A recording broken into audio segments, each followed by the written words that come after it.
வணக்கம் பிக்ஷார்ஸ் மக்களே, எங்கே நிற்கிறோன்னு பார்த்தீங்கன்னா மன்னார்குடியில் இருக்க ஏரோ டயர்ஸ் அப்படிங்கிற இடத்துல இருக்கும். இது வந்து டயரை ரீட்ரேட் பண்ணுற ஒரு இடம். அதாவது நம்ம வந்து கமர்ஷியல் வெஹிக்கிள்ஸ்லாம் ஓட்டுறோம் இல்லையா, அதில் வந்து டயரில் பட்டன் வந்து தேஞ்சு வீணாக போயிடும். அதை வந்து நம்ம தூக்கி போட்டுட்டு புது டயர் வாங்கணும் அப்படின்னா 12,000 20,000 50,000 அந்தமாரி வந்து ஒவ்வொருத்துக்கும் தகுந்த மாதிரி ஏகப்பட்ட காஸ்ட்டில் வந்து போயிட்டுருக்கும். பட் ஒரு கம்மியான காஸ்ட்டில், அதாவது நீங்கள் புதுசு வாங்குறதுல 10ல் ஒரு பங்குலேயே நீங்கள் வந்து என்ன பண்ணிடலாம், டயரை வந்து ரீட்ரேட் வந்து பண்ணிடலாம். ரீட்ரேட் அப்படின்னா மேலே இருக்க பட்டனை வந்து புதுப்பிக்கிறது அப்படிங்கிறது அர்த்தம். அப்படியே புது டயராகவே வந்து மாற்றி கொடுத்துருவாங்க. ஒரு செட்டு டயர் 50,000 ஆகுது அப்படின்னா இவங்கள்ட்ட வந்து ஒரு 15,000 இந்த ரேஞ்சுக்குள்ளரையே நீங்கள் வந்து அதை வந்து ரீட்ரேட் வந்து பண்ணிக்க முடியும். ஸோ இந்த லொக்கேஷன் எங்கே இருக்குது அப்படின்னு பார்த்தீங்கன்னா, இது வந்து திருவாரூர் பைபாஸ் ஐவர் சமாதின்னு சொல்லுவோம் இல்லையா, நம்ம ரீசெண்டாக வந்து வீடியோ எடுத்து போட்டிருந்தோம். அது நல்லா பீக்காகவும் கூட ஆனிச்சு. ஸோ அந்த ஐவர் சமாதிக்கு நேர் பின்னாடியே இவங்களுடைய இந்த டயர் கம்பெனி வந்து இருக்குது. ஜேகே டயர்ஸோட ஆத்தரைஸ்டு டீலர் கூட தான் இவங்க. புது டயர் வேணாலும் நீங்கள் வந்து லாரிக்கு, பஸ்ஸுக்கு, இதுக்கெல்லாம் நீங்கள் வந்து வாங்கிக்க முடியும். ஸோ எந்தெந்த வெஹிக்கிளுக்கு டயரை வந்து ரீட்ரேட் பண்ணலாம், இல்லை எதுக்கு பண்ண முடியாது, அதோட ப்ராசஸ் என்ன, எப்படி வந்து அதை அப்படியே பட்டனை வந்து புதுசாக மாற்றுறாங்க, எல்லாத்தையும் நம்ம வந்து இன்னைக்கு உள்ள போய் ஷூட் எடுக்கிறதுக்காக தான் இங்கே வந்து வந்திருக்கோம். இது வந்து ஒரு வித்தியாசமான ப்ராசஸ். திருவாரூரில் இந்த மாதிரி வந்து ஒரு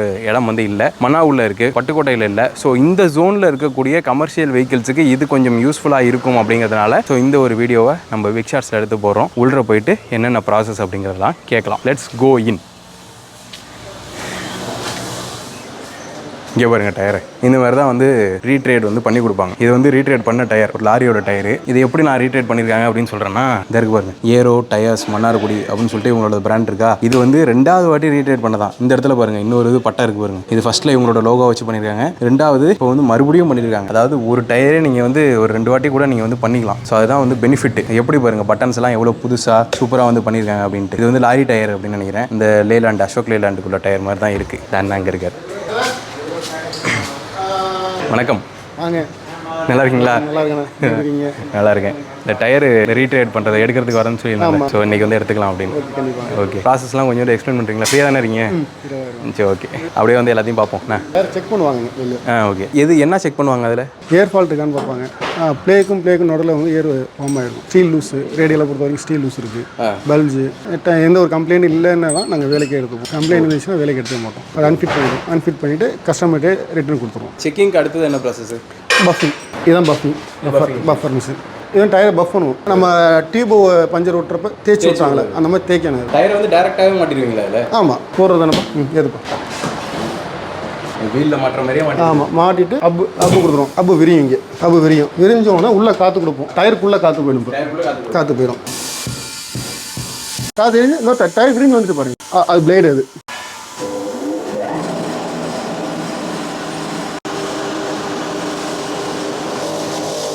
இப்போ பஃபிங் முடிச்சதுக்கப்புறம் இங்கே வந்து சின்ன சின்ன ஹோல்ஸ் இருக்கும். இந்த ஹோல்ஸை வந்து வாஷ் பண்ணணும். அந்த ஹோல்ஸ் இருக்கக்கூடாது, அதுக்காக இதை எடுத்துடணும். அப்படி ஃபஸ்ட்டு கோட்டிங் கொடுத்துரும். கோட்டிங் கொடுத்து ஒரு முக்கால் மணி நேரம். என்ன சொல்யூஷன் இது? PVC solution. உங்கள் கோட்டிங் கொடுத்து ஒரு முக்கால் மணி நேரம் காயணும். 3/4 மணி நேரம் காயணும். ஆமாம். அதுக்கப்புறம் தான் மேலே ஒட்டுவீங்க. அதுக்கு மேலே தான் மேலே பாண்டிகம் போட்டு அதுக்கப்புறம் பெல்ட்டு ப்ரெஷ் பண்ணி காப்பீங்க. ஒரு சொல்யூஷன் தடவை 3/4 மணி நேரம் காயணும். ஆமாம். இது மாதிரி ஃபுல்லாக கொடுத்துட்டு பெல்ட்டுக்கும் கொடுத்துரும். ஆமாம், இதுக்கு டயருக்கு ஃபஸ்ட்டு கொடுத்துருவோம். அதுக்கப்புறம் அளவு வச்சுட்டு பெல்ட்டு கொடுத்துட்டு 2மே 3/4 மணி நேரம் டைம் எடுத்ததுக்கப்புறம் பேஸ்ட் பண்ணிடுவீங்க. ஆமாம். அதுக்கப்புறம் மேலே பாண்டிங் மிஷினில் போட்டு பாண்டிங்கை மூட்டி இது மேலே ஒரு கம் வரும். அதுக்கு மேலே பெல்ட் ஃபில்லிங் வரும். இந்த மாதிரி கேப் இருக்குல்ல, அதெல்லாம் ஃபில்லிங் பண்ணிட்டு அதுக்கப்புறம் தான் பாண்டிங் வரும். இப்போ நம்ம கோட்டிங் கொடுத்து 45 நிமிஷம் காய வச்சோம்ல, காய வச்சதுக்கப்புறம் இந்த ப்ராசஸ் இது என்ன ஆனால் மேலே பாண்டிங் அப்ளை பண்ணுவாங்க. அதை ப்ரெஸ் பண்ணதுக்கப்புறம் சவுண்டாக டிசைன் ரப்பர் கோட்டிங் கொடுத்துருப்பாங்க. அதை எடுத்து போட்டு ஓட்டணும். இப்போ நெக்ஸ்ட் அதை ஓட்டுவாங்க. இதில் நீங்கள் ஒவ்வொரு ப்ராசஸ் பண்ணும்போதுமே உங்களுக்கு உள்ள வந்து காற்று இருக்கும். ஆமாம், அப்புக்கும் டயருக்கும் நடுவில் காற்று இருக்கும். அமுங்காமல். ஆமாம், மேலே நம்ம ரோல் பண்ணுறப்போ அது டயர் அமுங்காமல் இருக்கிறதுக்கு உள்ள காற்று இருக்கும். எல்லா ப்ராசஸுமே காற்று இல்லாமல் எதுவும் கிடையாது. இதுக்கப்புறம் இந்த ஃபினிஷிங்லாம் ஃபினிஷிங் சைடு ஃபினிஷிங் போடுவாங்க. அது மேலே என்வலப்பு, உள்ள கியூரிங் பேக், டெஸ்க் செட் பண்ணி சாம்பருக்குள்ளே ஏற்றிடுவாங்க. மாட்ட போகிறாங்க. இதை ஒட்ட போகிறாங்க. இப்போ இதில் லென்த்துக்கு தகுந்த மாதிரி கட் பண்ணிடுவாங்க. ஆமாம், ஃபஸ்ட்டு இதுக்கு அளந்து அடுத்த கட் பண்ணி வச்சிருவாங்க. இப்போ ரேடியல் டயருக்கு தனியாக இருக்குது, நைலான் டயருக்கு. ஆமாம், நைலான் டயருக்கு தனி டிசைனு, ரேடியல் தனி மேனுஃபேக்சரிங். அந்த அப்படி தான் வரும். அதில் காலில் இருக்கோ கண்ட்ரோல் கால் யோசிச்சுட்டே இருக்கு. பெடலிங் சுற்றுறாங்க. அதை இவங்க கரெக்டாக வைக்க தானே சுற்றுது. அது அவங்க காலில் இருக்கு பெடல். ஓகே. நம்ம டைலர் பெடல் வாங்குறாங்க, அந்த மாதிரி இருக்கும்.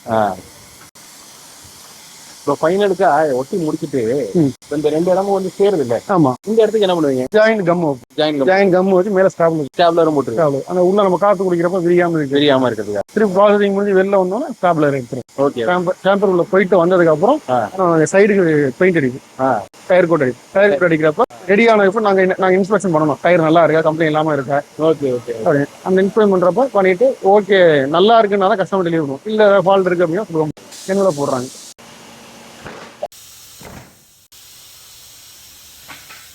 இது பேர் வந்து என்வலப். மேல என்வலப் போடணும், உள்ள டியூப். அது வந்து கியூரிங் பேக் பேரு. அது டியூப். நம்ம ஆக்சுவலா டியூப் போடுறோம்ல, அது வந்து எங்களுக்கு வந்து கியூரிங் பேக் பேரு. டியூபோட திக்கா இருக்கும். டயர் வந்து உங்களுக்கு இது மேலேயே இருக்குமா? திரும்பி வெளில வந்தாலும் எடுத்துருவீங்க. இது மெல்ட் ஆகி அதில் ஒட்டாது. அது ஒட்டாது. இந்த மவுத் இருக்குல்ல, இந்த மவுத்துலயும் காத்தாது. காத்து கொடுக்கணும். உள்ள போறப்ப இதுலயும் காத்து கொடுக்கும். உள்ள டியூப் போடுவோம், அதுவும் காத்து. அது என்னன்னா டியூபுக்குள்ள காத்து போறப்ப டயர் விரியும். இப்ப டிஸ்க் போடுறப்ப டிஸ்க் ஒரு பிளேட்டை போட்டு டிஸ்க போடுவோம். இந்த இடம் வந்து லாக் ஆகி இதுல போய் ஆமா அப்படி உள்ள காத்து கொடுத்தோம்னா இந்த லாக் ஆயிடும். லாக் ஆனதுக்கு அப்புறம் இங்க காத்து கொடுத்தோம்னா அது எங்க இருந்து வரும்னா சாம்பருக்குள்ள உள்ள காத்து இருக்குல்ல, ஹீட். ஆமா, ஹீட்டான காத்து இதுக்குள்ள கொடுக்குறப்ப அந்த குரு இருக்குல்ல, குருக்குள்ள போய் நல்லா மெல்ட் ஆகி நல்லா ஒட்டிக்கிறதுக்கு நல்லா வாய்ப்பு. அடுத்தது அதுல டியூப் போட்டு ஃபிளாப் பண்ணுவாங்க. அதுக்கப்புறம் டிஸ்க செட் பண்ணுவாங்க.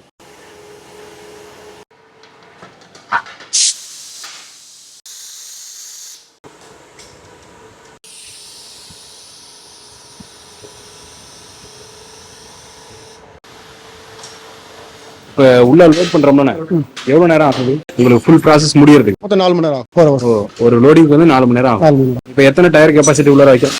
ட்ரக் டயர்னா 5 டயர், எல்சிவினா ஒரு 8 எல்சி வைக்கலாம். ஒவ்வொரு இதுக்கும் நம்ம இண்டிவிஜுவலா உள்ள 2 கனெக்ஷன் கொடுக்கணும். ஆமா, ஒரு 3 மணி நேரம் வெயிட் பண்ணியிருக்கோம் இப்போ இந்த ப்ராசஸ் முடியறதுக்கு. இப்போ வந்து ஓப்பன் பண்ணி எடுத்துட்டு இருக்காங்க எல்லாத்தையும் வெளியில. எப்படி எடுக்கிறாங்க, என்ன பண்றாங்க அப்படிங்கிறத பார்ப்போம். எடுத்த டயர்ஸ்லாம் இருக்கு. இது எல்லாமே பார்த்தீங்கன்னா உள்ளேருந்து ஓவன்லேருந்து வெளில எடுத்துட்டு அடுத்த செட்டு இப்போ வந்து லோட் பண்ணிட்டு இருக்காங்க. உள்ளேருந்து எடுக்கிறத பார்த்தீங்க அப்படின்னா அப்படியே கொதிகலனுக்குள்ளேருந்து ஒருத்தர் உள்ள போயிட்டு வராரு. எனக்கு இதை பார்க்கவே ஆச்சரியமா இருக்கு. எப்படின்னா அந்த பேக்கரியிலலாம் இருக்குல்ல மைக்ரோவேவ் ஓவன், அந்த மாதிரி செட்டப்ல இருக்கு. இவர் உள்ள போயிட்டு அதுலேருந்து எடுத்துட்டு வர இப்போ வந்து டயரை திருப்பி லோட் பண்ணிட்டு இருக்காங்க. இது பாத்தீங்கன்னு வச்சுங்களேன், இந்த இடத்துல நிற்கும் போது அவ்வளோ அப்படியே அனலா கொதிக்கி பிரிச்சுட்டு நம்ம இவ்வளவு நேரம் பண்ண ப்ராசஸ்ல அந்த டயர் எப்படி வந்து ஒட்டி புதுசா ஆயிருக்கு அப்படிங்கறது இதுக்குள்ளதான் வந்து இருக்கும். பிரிச்சு பார்ப்போம் எப்படி இருக்கு அப்படின்னு சொல்லிட்டு.